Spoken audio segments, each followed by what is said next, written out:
Obviously, last year, some of the injuries you had leading into the premiership, the grand final, it was pretty much attributed that you kind of ran out of legs in those last few weeks leading up to the finals.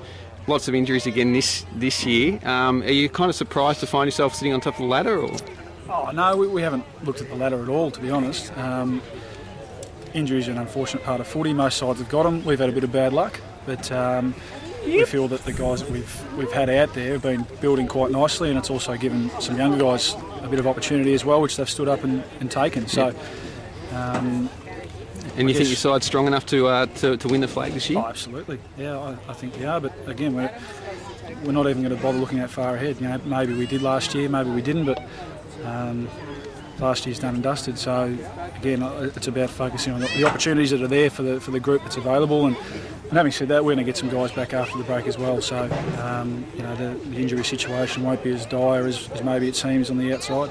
You must be pretty impressed with how those young blokes are going. I think there's like 6 or 7 debutants already this year, probably more than that. Yeah, they've been terrific. Yeah, it's been really good sitting back and watching them go about it. And obviously the injuries are the unfortunate reason why they've been given the opportunity. But having said that, they deserved it as well. The way they've been training and going about their footy and playing in the VFL has meant that that we've had full confidence in picking them. And then when they've come up, they've shown that they're able to play at the level. So.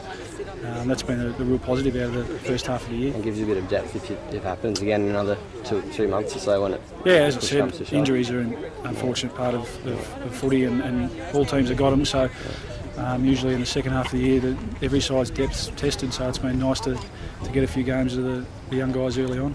And one of the young guys, our boy from Cairns, Peter, what do you make of him so far? Yeah, well, he's one of the guys that have been really impressive. He got a few goes in the NAB Cup and then a couple of goes early on in the season. And it's probably unrealistic to expect their first-year player to play a whole year of footy. So, they're going to have their ups and downs. But his attitude's been first class. He's trained really hard from the minute he stepped in the door and got his body in really good shape. So, don't be surprised to see him again in the second half of the year as well. Did he fit into the squad well, like a boy from Cairns jumping into the big Melbourne lifestyle? It looks like he has. I think he's really enjoying it. And it's obviously going to be a bit difficult first up, moving away from home. But I think his parents have been down a fair bit. And certainly there for his first game, so I think he's really enjoying it, and the fact that it's a pretty young group, and I think he's living with a few of the young boys, so I think that's helped the adjustment for him. What benefits do you think the trip up to Port Douglas is going to have for the club?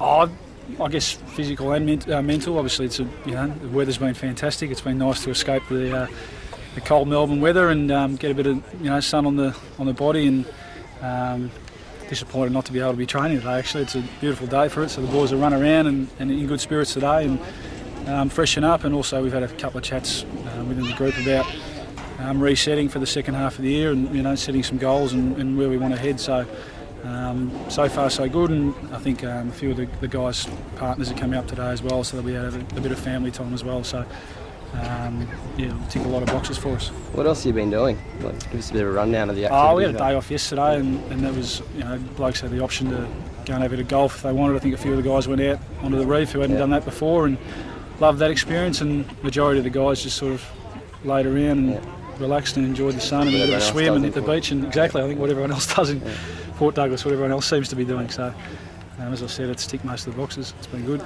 3 days long enough, is it? Or you could have stayed for longer? Or? Well, I might deliberately miss the bus, to be honest, and stay up here. But I think that'll be enough. That'll get the desired result that we're after, and as I said, refresh and recharge the batteries for the second half of the year. And are you impressed how many fans you've got up here? Like, you couldn't be further away from Melbourne, and all these people have turned out. Yeah, I think coming from another club, that's what continues to amaze and impress me. The amount of Collingwood supporters that are everywhere we go, and we're really lucky to have even a turnout like this at a little training session. It's a privilege to play for the biggest club in Australia.